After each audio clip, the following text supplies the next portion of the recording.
맛있는 거 먹는데 먹고 나면 굉장히 게을러지고 배부르네. 결국 먹어서 살찔 거 내가 왜 먹었지? 막 이런 회의론이 드는 사람들이 있잖아요. 내가 이 돈을 써가면서 이 미슐랭 3스타를 내가 왜 갔지? 돈 내고 먹었잖아, 어렵게. 그럼 즐겨야지. 그러니까 이제 그게 대부분 중생들의 삶이 그렇습니다.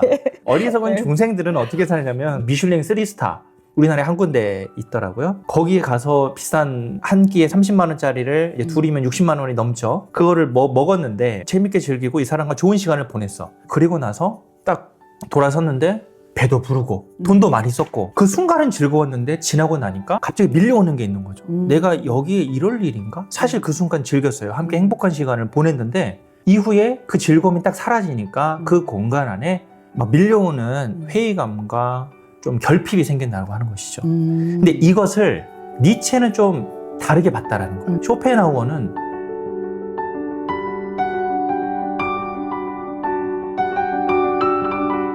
그럼 독서 모임을 이제 계속 하고 계신데 네. 오래 하신 것 같아요. 근데 그 독서 모임과 마르크스랑 뭐 관련이 있다고 하셨는데 무슨 네. 관련이 있을까요? 제가 독서 모임을 3개를 하고 있는데 그 중에서 가장 오래된 독서 모임이 하나가 있어요. 낭독 모임이고 한 그것도 10년 정도 됐어요. 낭독 모임이 뭐냐면 그냥 읽는 거예요. 미리 읽을 필요 없어요. 좋다. 네, 너무 좋죠. 여러 독서 모임을 했었는데 저한테 느껴지는 항상 그 갈증이 내가 이 책을 제대로 이해하고 있나? 네, 제대로 알지도 못하면서 우리가 대부분 독서 모임이 그 책에 대해서 자신이 느낀 바를 이야기하고 논제를 뽑아갖고 이야기하고 그런 형식인데 그런 형식도 되게 좋아요. 그게 좀 아쉬웠던 게 잘 알지도 못하면서 비평하는 듯한 그 느낌을 참을 수가 없더라고요. 내가 읽었음에도 불구하고 이 책에서 내가 소외되고 있다. 그 느낌이 너무 싫어서 그렇다면 그냥 이 느낌을 없애기 위해서는 뭐가 좋을까라고 생각을 하다가 죽이 되든 밥이 되든 저자가 진짜 썼던 그 책을 한 줄 한 줄 내가 읽어보자. 소리 내어서. 그러면 그것을 이해하든 이해하지 못하든 간에 이것을 내가 소리내어서 읽는 그 시간 내 몸에 좀 쌓이겠지 그런 생각이 있었고 저자의 원 저작물을 읽을 때에 느껴지는 그 감흥이 또 있잖아요. 그렇죠. 그것들을 좀 맛보고 싶다라는 생각을 했었어요. 저랑 뜻이 맞는 그때 한 3명에서 4명 정도의 친구들을 모았고 원 저작물을 사서 그냥 앞에 있는 한 글자부터 끝에 마지막 한 글자까지 그냥 읽는 거예요. 내가 한 페이지 읽고 이 친구가 한 페이지 읽고 그냥 이렇게 쭉 낭독으로 읽었어요. 그때 저희가 선택했던 첫 번째 책 자본론, 네. 자본론이었고 두 번째 책이 공산당 선언이었어요. 제가 막 이렇게 마르크스에 경도됐냐 그런 건 아니었고 워낙에 마르크스 유명하잖아요. 네. 그리고 현대를 만든 정말 대표적인 사상가 중에 한 명이죠. 현대를 만든 대표적인 사상가가 마르크스, 니체, 프로이트라고 이야기를 많이 하잖아요. 근데 그들에 대해서 내가 잘 모른다. 그 생각이 있어서 이렇게 많이 이야기되는 이 사람의 사상에 대해서 좀 제대로 알고 싶다? 그 일념 하나로 딱 읽었는데 정말 이 사람은 혁명의 철학자다 생각이 들었어요. 네, 마르크스의 그 자본론이나 공산당 선언이나 동의하든 동의하지 않든 상관없이 그 문장을 읽으면 피가 끓어요. 피를 끓게 하는 그런 문장을 써요. 사상가나 뭐 혁명가나 그런 이데올로기로서의 마르크스시즘에 대해서는 좀 회의적이지만 저자로서의 작가로서의 그 마르크스는 정말 사람의 마음을 이렇게 피를 끓게 하는 심장을 뛰게 하는 그런 글쓰기를 할 수 있는 사람이다 라는 생각이 들어요. 그러니까 예를 들면 공산당 선언에 되게 유명한 말이 있잖아요. 제일 첫 문장이 이거죠. 하나의 유령이 유럽을 배회하고 있다. 공산주의라는 유령이. 지금까지의 모든 사회의 역사는 계급투쟁의 역사다. 만국의 노동자를 단결하라. 막 이런 말들이 피를 끓게 하는 거죠. 제가 되게 좋아하는 마르크스의 말 중에 하나가 이제까지의 철학자들은 세계를 단지 해석해 왔을 뿐이다. 여러 가지로 해석해 왔을 뿐이다. 하지만 중요한 것은 세계를 변화하는 것이다. 변혁하는 것이다. 이런 말을 하거든요.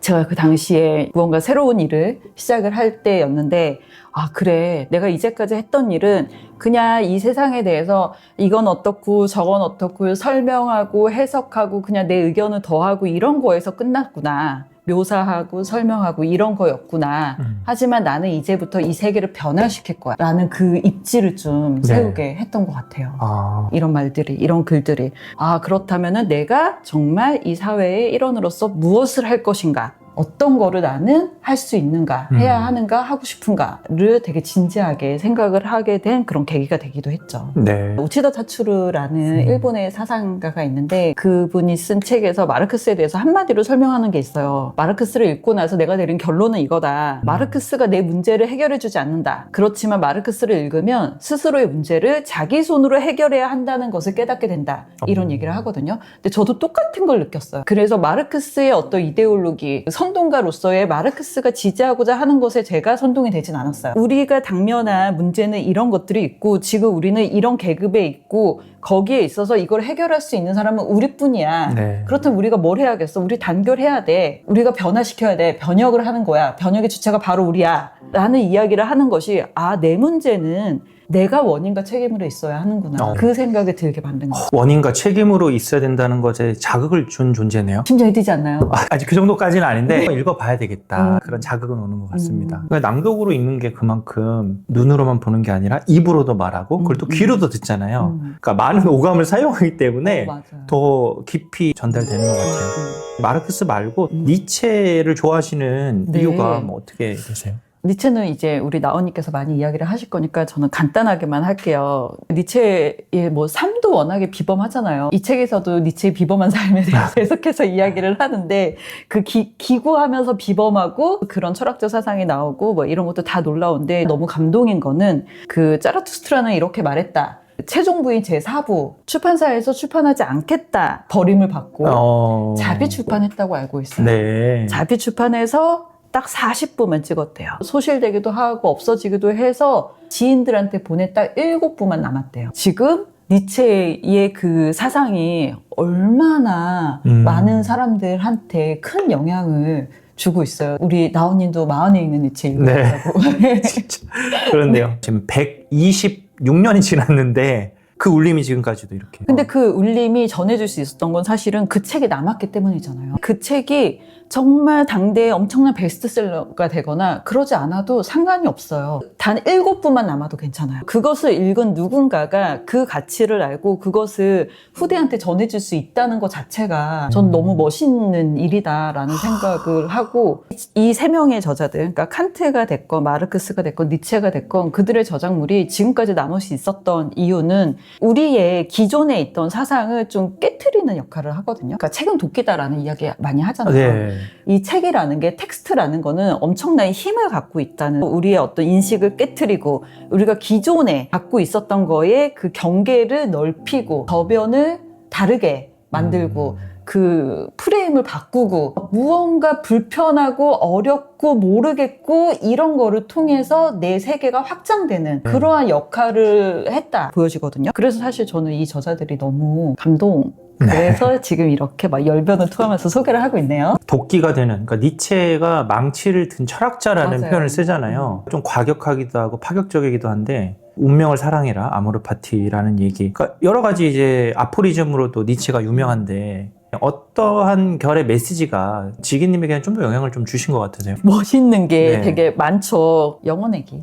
영원 회귀. 아포리즘이라기보다는 그거는 니체의 그 사상이죠. 아모르 파티가 나오게 된 그 사상이 영혼의기잖아요. 네, 신은 죽었고 그냥 아무것도 없다인데 그것이 다냐? 그것이 너무 허무하고 우울하지 않냐? 아니? 그럼에도 불구하고 이 삶을 다시 한번 영원히 계속돼도 나는 괜찮아. 이 삶을 다시 한번 이라고 하는 그 영혼의기의 생각 자체가 이렇게 삶을 긍정적으로 바라볼 수 있나? 이 삶이 똑같이 반복된다면 또 사실 수 있을 것 같으세요? 저는 사실 반복되기 원하지 않아요. 왜냐하면 너무 최선을 다하고 있기 때문에 네, 더 할 것이 이 삶에서 나는 할 것을 다 하겠다. 완전, 불태우겠다. 완전 연소되는 삶을 네. 살겠다. 네. 업장을 모두 다 태우고 다시 그러면 환생하고 싶지는 않은 건가요? 네, 그런 마음 1도 없어요. 다 태워갈 겁니다. 끝! 공중분해 되는 건가요? 네, 그렇게 살려고요. 그렇군요. 저는 또 살고 싶어요. 아, 그래요? 근데 네. 영원 회귀가 아니라 불교의 이제 윤회 사상에서 결국 이번 생의 업에 의해서 다음 생에 그 원인과 결과의 법칙으로 태어난다고 하는데 저는 이번 생에 부처가 될 수 없을 거라고 생각해요. 부처가 되면 다시 태어날 필요가 없거든요. 사실 불교의 네. 핵심은 다시 태어나지 않는 거예요. 그래서 보통 아라한이라고 그러잖아요. 영화로도 나왔죠. 아라한 장품 제작자? 네. 장군 대작전. 아라한이 약간 거기서는 코미디스럽게 표현이 된 거지만 그러니까 다시 돌아올 필요. 그러니까 아라한과 붓다는 같은 경지예요. 다만 붓다는 어떤 최초라고 하는 의미에서 우리가 붓다라고 표현하는 거고 아라한은 시타르타 부처 그 사람이 아닌 다른 깨달은 제자들 자. 중에서 깨달은 사람을 아라한이라고 경지는 그래요? 같아요. 그분들은 다시 올 필요가 없죠. 이번 생에 붓다는 아라한이 되긴 좀 그런 것 같아요. 그리고 원하지 않아요. 그걸 위해서 이 삶을 그렇게 쏟아붓고 싶지 않아요. 저는 이번 생을 좀 즐기다 가고 싶다. 아모르파티죠. 운명을 살아가는데 네. 또 결이 다른 게 똑같은 삶을 다음 생에도 영원 회귀하고 싶진 않아요. 그러니까 이번 생에 내가 열심히 살았다고 그렇게 열심히 살아서 이번 생에 그 얘기는 저는 그렇게 들리거든요. 모든 업장을 소멸을 해서 붓다는 아라한이 되겠다라는 의미로 저는 들려요. 네. 그걸 이제 불교식으로 해석을 하면 저는 힘들 것 같고 네. 그렇게 살기는 좀 힘들 것 같고 다시 얘기해서 칸트라든지 무라카미 하루키처럼 못 살 것 같아요. 그렇게 살고 계시니까 저는 이분들이 롤모델이 아닙니다. 좀 이번 생은 나의 그 욕구를 욕망과 욕구와 나의 이런 것들을 수용하되 그 안에서 조금 그 좀 누리면서 재밌게 살아보자. 디오게네스적으로 살고 싶은 거예요, 사실은. 네네.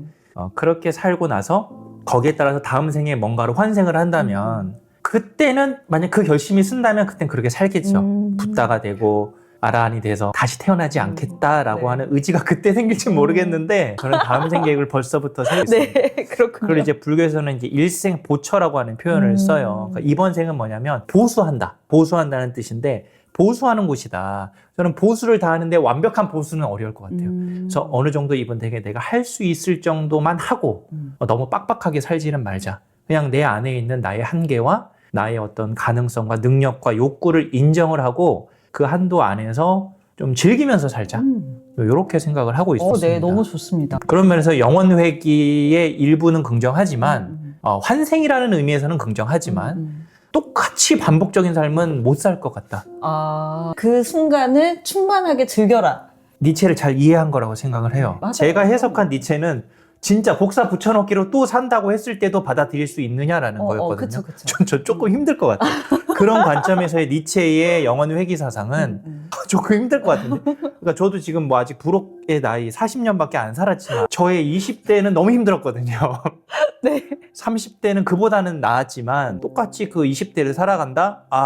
좀 힘들 것 같아요. 네. 되게 수행가 같은 자기 관리 그 네. 시간이 되게 수행가 같이 나타나신 것 같아요. 예. 내가 그 시절에 살았던 것들이 되게 빡빡하게 좀 남고 오히려 더 충만하게 즐기지 못했다라는 네. 그 마음이 있으신 게 아닌가. 예. 거기에 있어서 남은 내 삶은 내가 정말 원하는 만큼 충만하고 신나게 내가 즐기겠다. 마음은 너무 그게 일종의 부채를 탕감한 것 같아요. 전생에 죄를 많이 지었나 봐요. 그 좀 고행을 많이 한 거죠, 그러네. 사실은. 다음 생에 또 태어나서 그걸 또 부채를 갚아야 된다고? 이번 생에 갚았으면 됐지. 요런 게 있는 것 같고요. 그래서 다음 생은 또 가볍게 살고 싶다. 남은 이번 생이라도 가볍게 살고 싶고 다음 생에 또 그 부채를 갚아야 된다면 조금 받아들이기 힘든데 이번 생은 저는 좀 받아들였어요, 사실. 이번 생에 내가 20대 때 그렇게 수행을 하면서 그거를 털어버리는 생을 살았던 이유는 내가 전생에 지은 업 그리고 이번 생에 내가 10대, 20대 때 그렇게 살아왔던 것이기 때문에 내가 또 원인을 지었다. 그 선택 또한 20대 초반에 제가 한 거기 때문에 누가 시켜서 한 게 아니라 내가 그런 선택을 해서 그 20대 힘든 세월을 보냈기 때문에 그것 또한 나의 업이다. 그거는 저는 받아들이게 됐어요. 하지만 또 그걸 복사 붙여넣기를 해라? 와. 그리고 그것이 아마도 그때 많이 했기 때문에 거기에 대해서는 이제 더 이상 미련이 없고 남은 네. 내 삶은 내가 원하는 삶으로서 신나고 가볍게 살겠다. 그것만으로도 너무 좋은데요? 감사합니다. 그리고 네. 우리 나온님께서 신나고 가볍게 이 남은 삶을 정말 충만하게 내 것으로서 내 삶으로서 살아가는 그 삶을 저는 응원하겠습니다. 감사합니다. 네. 세상에 안 있는 사람이 어디 있습니까? 그러니까 제가 이렇게 막 칭얼대는 것 같아서 그렇지만 누구나 비슷한 것 같아요. 그런 면에서 다 힘든 지점이 있다. 그 힘든 지점을 어떻게 대하고 그걸 어떻게 해석하고 내가 그거를 경험해 나가느냐가 중요한 것 같은데 그런 면에서 보면 힘들었던 좀 무거웠던 과거를 그래도 조금 긍정적인 시선으로 바라보려고 하지 않았느냐. 그러니까 그런 부분에서 니체의 그 생각과 좀 결이 맞아요. 니체는 그런 단순한 허무주의, 인생은 고통이니까 그냥 소극적으로 좀 억제하면서 참고 살아가 아니었거든요. 저는 처음에 20대는 이때처럼 못 살았어요. 오히려 쇼펜하우어처럼 살았어요. 넘어가도 될까요? 쇼펜하우어도 그 불교 영향을 좀 받았고 니체도 불교 영향을 받았는데 그 공통점이 삶은 고통이다. 삶이 고통이고 굉장히 허무하다. 이거는 둘 다 같은 영향을 받았는데 쇼펜하우어는 조금 수동적인 회의론자, 비관론자였던 염세론자라고 거죠. 하죠. 예, 염세주의가 깊었던 것이고 좀 절제하는 삶을 살았고 욕망과 욕구를 절제해야 된다 이렇게 살았는데요. 그 영향은 칸트의 영향을 사실 받았어요. 맞아. 실제로 그 계승을 했고 그거를 좀 발전시킨 사람으로 볼 수 있는데 다른 점이 뭐냐면 쇼펜하우어는 그거를 약간 수동적인 입장에서 조금 회의적으로 받아들였던 것이죠. 근데 저는 제 20대는 좀 그랬던 것 같아요. 억압하고 조금 참고 이렇게 살았던 것 같아요. 좀 회의적으로 이 삶에 대해서 되게 회색으로 바라봤던 것이죠. 그런데 이제 30대부터는 좀 달라진 거예요. 좀 니체적인 디오니소스적인 게 점점점 생기더라고요. 그게 뭐냐면 능동적인 비관론자, 회의론자. 능동적이라는 건 뭐냐면 그래 이 삶은 좀 고통스러워. 왜냐하면 지금 지금 맛있는 거 내가 좋아하는 스파게티가 나왔어. 그래서 맛있는 거 먹는데 먹고 나면 굉장히 게을러지고 배부르네. 결국 먹어서 살찔 거 내가 왜 먹었지? 막 이런 회의론이 드는 사람들이 있잖아요.